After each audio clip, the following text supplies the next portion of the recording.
صبح بادبادک رنگ عشقش را هوا کرده است و خورشید از پشت کوه چشمک میزند و آسمان و ستاره هایی که نیستند روی ماه را ببوسند و عاشقانه هایش را در گوش زمین کم طاقت زمزمه کند تا از هیجان گاه جنگل را به آتش بکشند، گاه طوفان کنند، گاه گرد و خاک.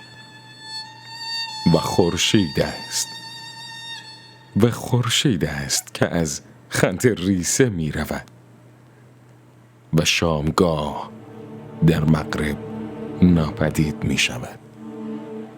حواسمان باشد خدایی ناکرده یادمان نرود غروبی در کار.